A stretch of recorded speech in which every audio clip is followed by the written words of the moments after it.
Alright, so in this video we're going to take a look at question number 4 from the 2018 AP Calc exam. This is a non-calculator question. What we are told is that h is a twice differentiable function. I did not write that on the board, but we are going to use that throughout the course of this problem. We are told that h is supposed to represent the height of a tree in meters, and we are told that t is measured in years. So for part A, we are asked to estimate h prime of 6. So in order to do this, normally speaking, if we were given a function for h, we would take its derivative and plug in 6. We don't have that information, all we have are the values in the table. So in order to approximate the instantaneous rate of change at this point, we are going to use the average rate of change. In other words, we're going to use the slope of the secant line to approximate the slope of the tangent line. So we need to pick an interval that contains the point 6, and we obviously want to be as close to that point as possible. So we are going to find the slope of the secant line through the points 5 and 7. So again, we are just finding the average rate of change on this interval, which means we are finding the slope of the line between these 2 points. So we are saying that h prime of 6 is approximately, this is not an equality, this is an approximation, should be equal to this average rate of change. And when we do this out, h of 7 is 11, h of 5 is 6 over 2, so we get 5 over 2. Again, they asked us to indicate units, so we have to make sure that we do this correctly. The units in the numerator are meters. The units in the denominator are years. Alright, so here's our estimation. Here's our units. Now we're asked to give an interpretation. So this is our derivative. The derivative tells us the rate of change. Since this is positive, what we would say in this case is that the height of the tree is increasing. Again, it's increasing because this is positive. So just to start again, the height of the tree is increasing by 5 over 2 meters per year at time t equals 6 years. As long as you give something along those lines as your interpretation, you will get full credit. Alright, part B. So for part B, we are asked to show that h prime of t should be equal to 2 for some value of t on the interval from 2 to 10. So in order to do this, we are going to have to use the mean value theorem. And in order to use the mean value theorem, we need 2 things to be true. So we need our function to be differentiable and continuous.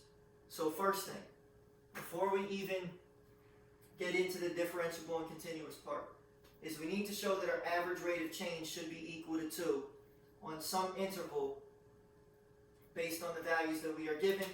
And if we are looking for an average rate of change equal to 2, that's going to be found by finding the slope between these 2 points. So that's something that you're going to have to figure out. If you try to use 2 and 10, you're going to find that the average rate of change is not going to be equal to 2 on that interval. So you're going to have to refine your estimate a little bit until you get exactly the number that we are asked to show for this particular problem. So first thing I would do is I would figure out what's the average rate of change on the interval from 3 to 5. The reason from 3 to 5 is, as we're going to see in a moment, when we do this out, we get 6 minus 2 over 2, and we do get this value of 2. So the first thing is we've established that on this interval from 3 to 5, the average rate of change is 2. That's a start. So we said we wanted to use the mean value theorem. Well, we're told that h is differentiable on the interval from 2 to 10. Since h is differentiable on the interval from 2 to 10, it's continuous on the interval from 2 to 10. So we are just looking at the interval from 3 to 5. So since it's differentiable from 2 to 10, it's clearly differentiable between 3 and 5. Since it's continuous from 2 to 10, it's clearly continuous on this interval, so we can apply the mean value theorem. So I'm going to write this out. So since h is differentiable on the interval from 3 to 5 and continuous on 3 to 5, we can use the mean value theorem And what the mean value theorem says is that there should be a point on this interval between 3 and 5 where the average rate of change equals the instantaneous rate of change. The average rate of change was 2, so therefore there should be a point somewhere on the interval where h prime of t is equal to 2.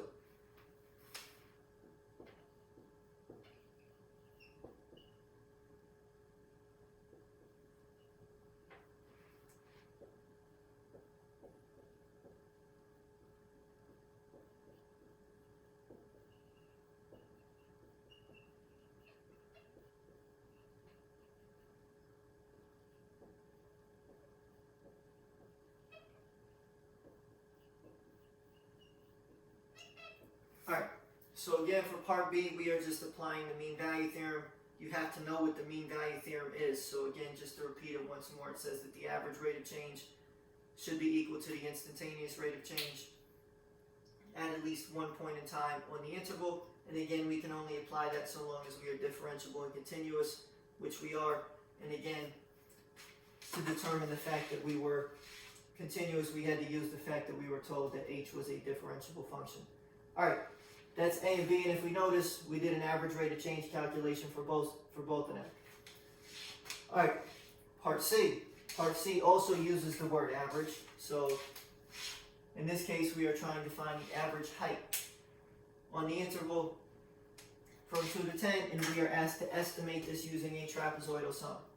So average value of a function, we need to remember our formula for this, so the average value of h would be given by 1 over, so b minus a, where b is the end point of the interval, a is the starting point of the interval, so that would be 10 minus 2, integral 2 to 10 h of t dt. So here's our setup. So we have to know the formula, and now from here, so I'm just going to write this as an 8, there's no sense writing it as 10 minus 2. So from here, in order to come up with this value for the integral, we are going to be using a trapezoidal sum. So hopefully we remember how to do this. So there are 4 different trapezoids that we are having to find the areas of, and we are going to add the areas of those trapezoids together. So for the first trapezoid, we are looking at the subinterval that goes from 2 to 3. So base 1 of that trapezoid is given by the function evaluated at the left endpoint of that subinterval, which would be 1.5. That's base 1. Base 2 would be found by evaluating the right endpoint of the first subinterval, which is 2. So those are B1 and B2 respectively. That gets multiplied by the height of the trapezoid. The height of the trapezoid is the width of the subinterval, which is given by 1 unit, and we have to divide by 2. So this is the area of our first trapezoid. If we move on to our next trapezoid, so again, we're looking at now the subinterval from 3 to 5. Base 1 is given by our left endpoint of the subinterval evaluated in the function, which is 2, plus B2 is 6. That gets multiplied by the height of the trapezoid. The height of the trapezoid is the width of the subinterval, which is 2. Alright, next one. So same idea. So B1 and B2 are 6 and 11 respectively.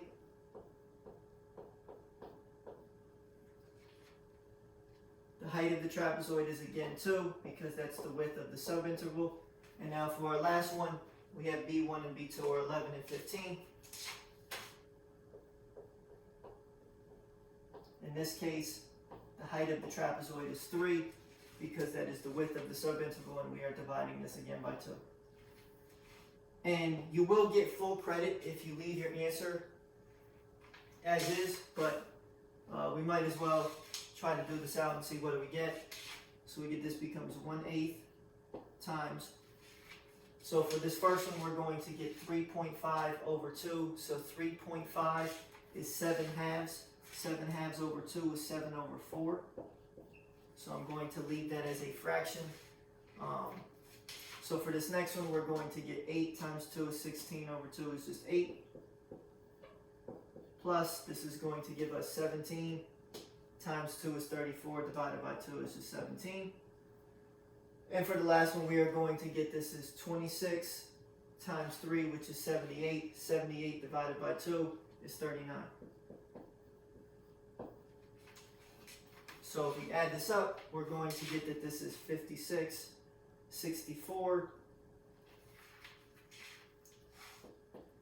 and we are going to get that this becomes 1/8 times, so 64 plus 7/4. We should get a common denominator here, so we're going to get that this is 1/8 times, this is 256 plus 7/4. So that's going to give us 1/8 times 263/4, which is 263/32. Now, did you have to do this out to the end? No, you didn't. As long as you wrote this out up to this step, you actually would have gotten full credit for this problem. But again, it's a good exercise to go through and just practice doing some of these calculations out, although I would not encourage doing that the day of the exam. Alright, so we get 263/32 for the average height. I don't believe they ask us to put any units on this, but the average height would obviously be in meters. Alright, so last one. So for part D, we are now given a function. So we are told that g of x is supposed to represent the height of the tree, and x in this case is supposed to represent the diameter of the tree. So this is a relationship between the height and the diameter of the tree.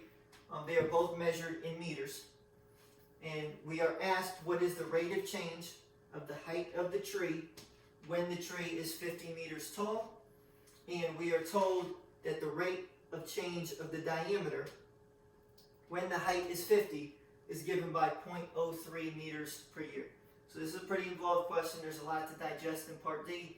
So initially, hopefully we recognize this is a related rates question. I'm going to erase everything else that's up here on the board because we no longer need this to answer part D.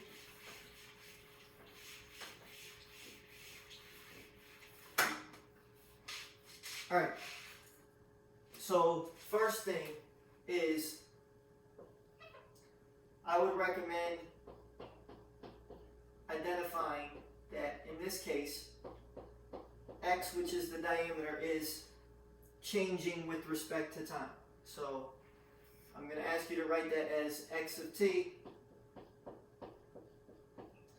So I think we realize that as the tree is getting bigger, its diameter is obviously increasing, so the diameter is a function of time. So first thing we're going to need to do is take the derivative if we want information about the rate of change of the height of the tree, which is g prime. So we're going to get g prime. So this is a quotient rule. So derivative of the numerator is 100. Derivative of x of t is x prime of t, multiplied by the denominator. So again, with the quotient rule, just in case we forgot, maybe I'll write it out. This is our u. This is our v. Quotient rule says that it is u prime times v minus v prime times u over v squared. This is something you have to know the day of the exam. And again, all we did is make one minor adjustment from the equation they gave us to the equation we have written here, because we understand that the diameter is changing with respect to time. So that is a function of time. Alright, so back to what we're doing. This 100 times x prime of t is u prime. That gets multiplied by v. Minus derivative of the denominator, which is just x prime of t. That gets multiplied by u.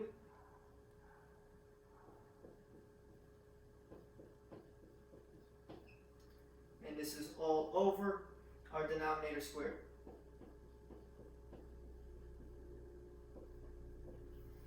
Alright, so there's a few things that we need to be able to plug in order to figure out g prime of x, and this is what we are solving for. So we are solving for